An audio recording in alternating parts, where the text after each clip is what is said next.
Hello friends, welcome to my channel child educare. তো দেখো, আজকে আমি চতুর্থ শ্রেণীর আমাদের পরিবেশের ক্লাস নেব। তো সেখান থেকে আজকে দ্বিতীয় চ্যাপ্টার পরিবেশের উপাদান জড় বস্তুর জগৎ এটি শুরু করব, অর্থাৎ পেজ নাম্বার 18 থেকে।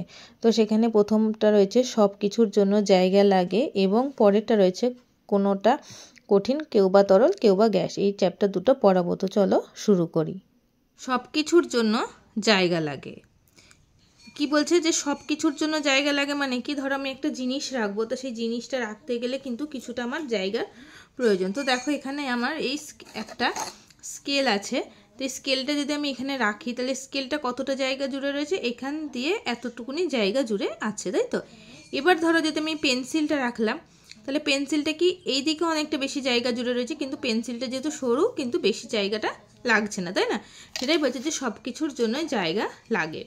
তো অরুণ, আফতাব, রাজেশ, সিধু আর রুকসানা সকলেরই ইচ্ছে ক্লাসের প্রথম বেঞ্চে বসবে। তাই নিয়ে সমস্যা শুরু, যেটা কি হয় তোমাদের মধ্যেও নিশ্চয়ই হয়। যদিও বা বসার জায়গা হলো, বই খাতা ব্যাগ রাখার আর জায়গা হচ্ছে না। এমন সময় দিদিমণি এসে বলেন, তোমাদের অসুবিধাটা কি শুনি। তো কি হয় যে বেঞ্চেতে সবাই বসো যখন, তখন কি হয় ব্যাগ বা বই খাতা রাখার তখন জায়গা হয় না, কি তাই তো। সেই জন্য দিদিমণিও এদের এসে বললো যে তোমাদের অসুবিধাটা কি হয়েছে শুনি। অরুণ বলল, দিদি আমাদের বই খাতা রাখতে পারছি না। রুকসানা বলল, তুমি পেছনের বেঞ্চিতে চলে যাও, কাল এখানে বসবে। দিদিমণি দিকে তাকিয়ে অরুণ পরের বেঞ্চিতে গিয়ে বসলো। ক্লাস শান্ত হলে দিদিমণি বললেন, তোমরা জায়গার কথা বলছিলে না? আচ্ছা, তোমাদের একজনের স্কুল ব্যাগে যা যা জিনিস আছে বের করো, এই টেবিলটাতে পাশাপাশি রাখো সেই সব। কারণ দিদিমণি কি বললেন যে তোমাদের স্কুল ব্যাগে যা যা জিনিস আছে বের করে একটা টেবিল আছে সামনে, সেই টেবিলটার উপরে সব পাশাপাশি রেখে দাও। দিদিমণি বললেন, টেবিল বা টেবিলের উপরে বা আমাদের চারপাশে যা যা জিনিস আমরা দেখতে পাচ্ছি সেগুলোকে আমরা বস্তু বলি। অর্থাৎ টেবিলের ওপরে সেখানে ওরা যেগুলো দেখছে, বা আমরা আমাদের আশেপাশে বাড়িতে যা বা বাড়ির আশেপাশে যে সমস্ত জিনিসগুলো আমরা দেখতে পাই সেগুলো কি আমরা তাদেরকে বস্তু বলি। বস্তু যা দিয়ে তৈরি হয় সেটাকে আমরা কি বলি, পদার্থ। যেমন ধরো প্লাস্টিকের বোতল বা লোহার পেরেক হলো বস্তু, কিন্তু প্লাস্টিক বা লোহাটা হলো পদার্থ। যেমন ধরো টেবিল, তা টেবিলটা কিসের তৈরি হয়, কাঠে, তা টেবিলটা হচ্ছে কি বস্তু। এবার টেবিলটা কি দিয়ে তৈরি, টেবিলটা হচ্ছে কাঠ দিয়ে তৈরি, সেই কাঠটা হচ্ছে কি পদার্থ। এই যে বইটা হচ্ছে কি বস্তু, আর বইটা কি দিয়ে তৈরি, কাগজ দিয়ে তৈরি, কাগজটা হচ্ছে কি না পদার্থ। বোঝা গেল বস্তু এবং পদার্থ জিনিসটা কি। এবার দেখো বলছে, তোমার চেনা কয়েকটি বস্তুর নাম লেখো ও ছবি আঁকো, সেগুলো কোন পদার্থ দিয়ে তৈরি বলে মনে হয় নিজেদের মধ্যে আলোচনা করে লেখো, প্রয়োজনে শিক্ষক শিক্ষিকার সাহায্য নাও। এখানে বস্তুর নাম লিখবে, টেবিল বা চেয়ার হোক, তার ছবি আঁকবে এবং সেগুলি কী দিয়ে তৈরি সেগুলো তোমরা লিখবে এই ছকটাতে। দিদিমণি বললেন, অরুণ, বই খাতা রাখার পর টেবিলের উপরে কাঠের পুরো অংশটা কি তুমি দেখতে পাচ্ছ? অরুণ বলল, না দিদি, একটু একটু দেখা যাচ্ছে। তাহলে ধরো একটা গোটা টেবিলের উপর বই খাতাটা যখন রেখে দিয়েছে তখন কি হচ্ছে, টেবিলের ওপর পোর্শনটা ঢেকে গেছে। তাই তখন ম্যাম জিজ্ঞাসা করছে যে তুমি কি টেবিলের কাঠের অংশটা পুরোটা দেখতে পাচ্ছ? তখন অরুণ কি বলছে, দেখতে পাচ্ছি না, একটু একটু দেখতে পাচ্ছি। তখন দিদিমণি বলছে, পাচ্ছ না কেন? অরুণ বলল, ওই যে খাতাগুলো সব রাখতে জায়গা লেগে গেছে। তাহলে যে বই খাতাগুলো রেখেছে সেগুলো রাখতে তো জায়গা লেগে গেছে, সেই জন্য সে টেবিলের অংশটা দেখতে পাচ্ছে না। আচ্ছা আফতাব, বলো তো তুমি যেখানে বসে আছো সেখান থেকে তোমাকে না সরিয়ে কেউ কি বসতে পারবে? আফতাব বলল, না দিদি, বসবে কি করে, বসতে তো জায়গা চাই।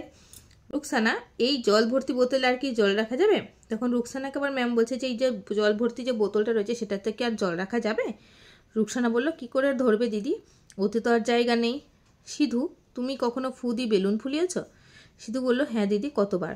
বেলুন ফুলাতে আমার খুব মজা লাগে। বেলুনের প্যাকেটে অনেক বেলুন থাকে, তাই না? আচ্ছা, বেলুনের প্যাকেটে কটা ফোলানো বেলুন রাখা যাবে বলো তো? বলছে, একটা বেলুনের প্যাকেটের মধ্যে কি থাকে, অনেকগুলো বেলুন থাকে, তাই না? তোমরা দেখেছো। সেই বেলুনের প্যাকেটের মধ্যে দিদিমণি বলছে কটা ফোলানো বেলুন রাখা যাবে। তো সেই বেলুনের প্যাকেটের মধ্যে কি ফোলানো বেলুন রাখা যায়? যায় না। সিধু বলল, একটাও না, ছোট প্যাকেটে অত বড় বেলুন ধরে নাকি? তাহলে তোমরা একটা জিনিস বুঝতে পারলে, বই খাতা রাখতে জায়গা লাগে, জল রাখতে জায়গা লাগে, এমনকি ফোলানো বেলুনও কিন্তু কিছুটা জায়গা নেই। তাহলে কি বলতে চাইছে এর মাধ্যমে, যে বস্তু রাখতে গেলে কিন্তু জায়গার দরকার হয়। তুমি যে কোনো জিনিসই যেখানেই রাখো সেখানেই কিন্তু তার জন্য একটা জায়গা লাগবে। তা নিচে ছবির মতন একটা গ্লাস বসাও, জল ঢেলে গ্লাসটা কানায় কানায় ভর্তি করো, এবার গ্লাসে তোমার আঙুল ডোবাও। তো দেখো এখানে একটা ছবি দিয়েছে, গ্লাসটা কানায় কানায় ভর্তি করে যদি এর মধ্যে আঙুল ডোবানো যায় তাহলে কি হবে, জল গ্লাস থেকে পড়ে যাবে। কারণ কি না, গ্লাসটা তো জলে ভর্তি হয়ে গেছে, কারণ জল সমস্ত জায়গাটা নিয়ে নিয়েছে গ্লাসের। এবার যদি আমি আঙুলটা ডোবাই তাহলে সেই আঙুলেরও একটা জায়গা লাগছে, তাই না? তো এই আঙুলে যতটা জায়গা লাগছে সেই সম পরিমাণ জল তখন কী হচ্ছে, গ্লাস থেকে পড়ে যাচ্ছে। বোঝা গেল? একটা থালায় 1 মুঠো শুকনো বালি নাও, পাশের ছবির মতো একটা গ্লাস বসাও, জল ঢেলে গ্লাসটা কানায় কানায় ভর্তি করো। এবারে ওই জল ভর্তি গ্লাসে একটু একটু করে বালি দিতে থাকো। তাহলে জল ভর্তি গ্লাসের মধ্যে বালি দিলে কী হবে, জল আস্তে আস্তে কী হবে, পড়তে শুরু করবে, কারণ সেই বালিও কিন্তু সেই গ্লাসের মধ্যে কিছুটা জায়গা দখল করছে, তাই না? তাহলে বালির একটা দানা, একটা দানা খুব ছোট হলেও কিন্তু সকলে মিলেমিশে তারা খানিকটা জায়গা নেয়। এবার বলছে নিচের কবিতার অংশটুকু পড়ে তোমার কি মনে হয় বলো তো। ক্ষুদ্র ক্ষুদ্র বালুকণা, বিন্দু বিন্দু জল, গড়ি তোলে মহাদেশ সাগর অতল। তাহলে এই যে একটা ছড়ার লাইন দিয়েছে সেটা পড়ে তোমাদের কি মনে হচ্ছে সেটা বলতে বলছে। মানে কি বলছে, যে ছোট ছোট জিনিস একসঙ্গে মিলে যখন একটা বড় জিনিস তৈরি করে তখন সেটা কি হয়, অনেকটা বড় জায়গা অধিকার করে বা জায়গা জুড়ে থাকে। সেই জন্য এবার দেখো বলছে কেউ বা কঠিন, কেউ বা তরল, কেউ বা গ্যাস। পরের দিন দিদিমণি এসে প্রশ্ন করলেন, আফতাব কাল মাঠের ধারে লোকটি কি বিক্রি করছিল বলো তো? আফতাব বলল, গ্যাস বেলুন দিদি, বড় লাল রঙের বেলুনটা কি ভালো, আমার খুব কিনতে ইচ্ছে করছিল। দিদিমণি বললেন, আচ্ছা আচ্ছা বুঝেছি, এখন তুমি বলো তো বেলুনের মধ্যে কি থাকে? আফতাব বলল, 1 রকমের গ্যাস, তবে কি গ্যাস জানি না। তাহলে বেলুনের মধ্যে আমরা কি থাকে জানি, বেলুনের মধ্যে থাকে হচ্ছে গ্যাস। আর গ্যাস বেলুন, সাধারণত বেলুন তো কী করে, মুখ দিয়ে ফু দিয়ে ফোলায়, আর এক এক ধরনের গ্যাস বেলুন পাওয়া যায়, সেই গ্যাস বেলুনের মধ্যে কিন্তু গ্যাস ভরা থাকে, ঠিক আছে? রাজেশ, যদি বেলুনটা ফেটে যায় গ্যাসটা কোথায় যায়? তখন দিদিমণি রাজেশকে বলছে যে যদি বেলুনটা ফেটে যায় তখন সেই বেলুনের মধ্যে যে গ্যাসটা থাকে সেই গ্যাসটা কোথায় যায়? রাজেশ বলল, বেলুন ফাটলে গ্যাস কি আর থাকবে, সে তো ছড়িয়ে যায়, চোখে অবশ্য দেখা যায় না। ঠিক বলেছ, গ্যাস হচ্ছে কি হয়, ছড়িয়ে পড়ে। তোমরা আর কেউ কোনো গ্যাস ছড়িয়ে পড়ার উদাহরণ দিতে পারো? তখন রুকসানা বলল, আমি দেখেছি, মশা মারার জন্য ধোঁয়া দেয়, সেটা ছড়িয়ে পড়ে, বুকে গেলে কাশি হয়। তাহলে মশা মারার জন্য যে একটা স্প্রে করে, একটা ওষুধ স্প্রে করে, তোমরা নিশ্চয়ই দেখেছো। তা সেইটা কী হয়, এক ধরনের গ্যাস, সেটা কিন্তু চারিদিকে ছড়িয়ে পড়ে, সেটাও কিন্তু আমরা চোখে দেখতে পাই না, এবং বুকে বা নাক দিয়ে গেলে কিন্তু সেটা গন্ধে কাশি হয়। রাজেশ বলল, আর কি হয়? ধূপের ধোঁয়া, উনুনের ধোঁয়াও তো ছড়িয়ে পড়ে, তোমরা দেখেছো নিশ্চয়ই, সবার বাড়িতে ধূপকাঠি জ্বলে, সেই ধূপের ধোঁয়া কী হয়, চারিদিকে ছড়িয়ে পড়ে। অরুণ বলল, নর্দমায় ব্লিচিং পাউডার দিলে কি একটা গ্যাস বেরোয়, নাক চোখ খুব জ্বালা করে। তোমরা সকলেই ঠিক বলেছ, ধোঁয়ার মধ্যে অনেক রকমের গ্যাস মিশে থাকে, খানিকটা গুঁড়ো গুঁড়ো জিনিসও থেকে যায় অনেক সময়। আমাদের সবচেয়ে চেনা জিনিস কি বলতো, যা ছাড়া আমরা বাঁচব না? তাকে আমরা দেখতে পাই না, কিন্তু সে এখন এসে গাছের পাতা দুলিয়ে দেয়, তখন বুঝি সে এসেছে। তাহলে সেটা কি, সেটা হচ্ছে হাওয়া, এবং যেটা ছাড়া কি আমরা বাঁচব না। হাওয়ায় থাকে একটা গ্যাস যেটা হচ্ছে অক্সিজেন গ্যাস, সেই অক্সিজেন ছাড়া কিন্তু আমরা বাঁচব না, তাই না? তো ঠিক বলেছ, হাওয়ায় অনেক রকমের গ্যাস মিশে থাকে। তাহলে তোমরা জানো যে গ্যাসটাকে খোলা জায়গায় ধরে রাখা যায় না তা ছড়িয়ে পড়ে। আচ্ছা সিধু, তোমার বোতলের জলটা যদি একটা মগে ঢেলে দিই। সিধু বলল, আমাদের 3 রকমের দেখতে 3টি মগ আছে, তার কোনটাই দেবেন? তো বলছে কি, যে তোমার বোতলের জলটা যদি একটা মগে ঢেলে দেওয়া যায়, তখন সিধু বলছে 3 রকমের মগ আছে, তাহলে কোনটাই দেবেন? দিদিমণি বললেন, সেটার কথা হচ্ছে না, বলছি কোনো একটা মগে যদি ঢেলে দিই তাহলে কি জলটা বোতলের মতো দেখাবে?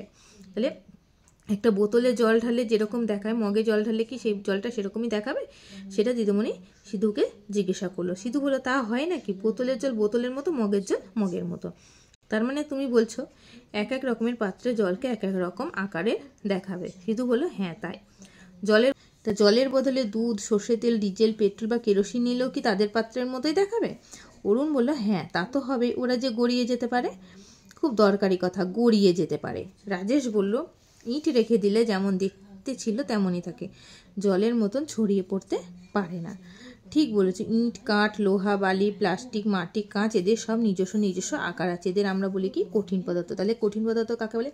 যে সমস্ত পদার্থের নিজস্ব আকার এবং আয়তন আছে তাদেরকে আমরা বলি কি, কঠিন পদার্থ। আর তাহলে বোঝা গেল যে কঠিন, তরল আর গ্যাস, এদের মধ্যে কঠিন হচ্ছে নিজস্ব আকার আছে, তরল আর গ্যাসের নিজস্ব কোনো আকার নেই। এই বন্ধুদের সঙ্গে আলোচনা করে লেখো, 3টি কঠিন পদার্থের উদাহরণ দাও, 3টি তরল পদার্থের উদাহরণ দাও। এগুলো তোমরা সবাই পারবে। কে বেশি ছড়িয়ে পড়তে চায় তাও আলোচনা করে লেখো, তরল না গ্যাস, কঠিন না তরল। তাহলে এই পর্যন্তই থাকলো আজকের পড়াটা। তো চলো এবার দেখে নিই এখান থেকে কি কি প্রশ্ন হবে। দেখো, সব কিছুর জন্য জায়গা লাগে থেকে 2টো প্রশ্ন। বস্তু কাকে বলে? আমাদের চারপাশে যা কিছু আমরা দেখতে পাই তাকে বস্তু বলে, যেমন চেয়ার, টেবিল, বই, খাতা প্রভৃতি। পদার্থ কি? কোনো বস্তু যে সমস্ত উপাদান দিয়ে তৈরি সেই তাকে পদার্থ বলে। যেমন কাঠ, মাটি, লোহা ইত্যাদি। যেমন কাঠ, টেবিল, চেয়ার এগুলো হচ্ছে যেমন বস্তু, তো সেই বস্তুটা কী দিয়ে তৈরি হচ্ছে? কাঠ দিয়ে। তাহলে কাঠটা হচ্ছে কি? পদার্থ। বোঝা গেল? এবার দেখো, কেউ বা কঠিন, কেউ বা তরল, কেউ বা গ্যাস। নাম্বার 1 প্রশ্ন, পদার্থের কয়টি অবস্থা? কী কী? পদার্থের 3টি অবস্থা, কঠিন, তরল ও গ্যাসীয়। কঠিন পদার্থ কাকে বলে? যে সমস্ত পদার্থের নিজস্ব আকার ও আয়তন আছে তাদের কঠিন পদার্থ বলে। যেমন কাঠ, ইট, লোহা ইত্যাদি। বেলুনের মধ্যে কি থাকে? বেলুনের মধ্যে গ্যাস থাকে। তরল পদার্থ কাকে বলে? যে সমস্ত পদার্থের নির্দিষ্ট কোনো আকার নেই কিন্তু নির্দিষ্ট আয়তন আছে তাদের তরল পদার্থ বলে। এই পদার্থ যখন যে পাত্রে রাখা হয় তখন সেই পাত্রের আকার ধারণ করে। যেমন দুধ, জল, তেল ইত্যাদি। গ্যাসীয় পদার্থ কাকে বলে? যে সমস্ত পদার্থের নির্দিষ্ট কোনো আকার ও আয়তন কিছুই নেই তাদের গ্যাসীয় পদার্থ বলে। যেমন অক্সিজেন, বায়ু ইত্যাদি।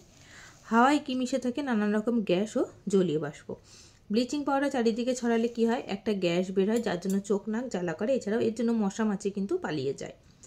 এমন একটি গ্যাসের উদাহরণ দাও যেটি ছাড়া আমরা বাঁচব না। সেটি কি? অক্সিজেন। ইট ও জলের মধ্যে পার্থক্য লেখো। ইট হচ্ছে কঠিন পদার্থ, জল তরল পদার্থ। নাম্বার 10, কঠিন, তরল ও গ্যাসীয় পদার্থের মধ্যে পার্থক্য লেখো। এটা হচ্ছে ভেরি ভেরি ইম্পর্টেন্ট। তো দেখো, কঠিন পদার্থের নিজস্ব আকার আছে, তরল পদার্থের নিজস্ব কোনো আকার নেই, আর গ্যাসীয় পদার্থেরও নিজস্ব কোনো আকার নেই। তরল পদার্থের নিজস্ব আয়তন আছে, তরল পদার্থের নিজস্ব আয়তন আছে, আর এর নিজস্ব কোনো আয়তন নেই। ইট, কাঠ, লোহা হলো কঠিন পদার্থের উদাহরণ, জল, তেল, দুধ হলো তরল পদার্থের উদাহরণ, আর বাতাস, বিভিন্ন ধরনের গ্যাস ইত্যাদি হচ্ছে গ্যাসীয় পদার্থের উদাহরণ। তো এই গেল 10টা প্রশ্ন। তো আজকের ক্লাসটা এই পর্যন্তই থাকলো। তোমরা প্রশ্ন উত্তরগুলো ভালোভাবে বাড়িতে মুখস্থ করে লিখে প্র্যাকটিস করবে। তো ভিডিওটি শেষ করার আগে বলে রাখি, আমার পড়ানো যদি তোমাদের ভালো লেগে থাকে তাহলে অবশ্যই ভিডিওটিতে একটি লাইক, কমেন্ট এবং শেয়ার করে দেবে।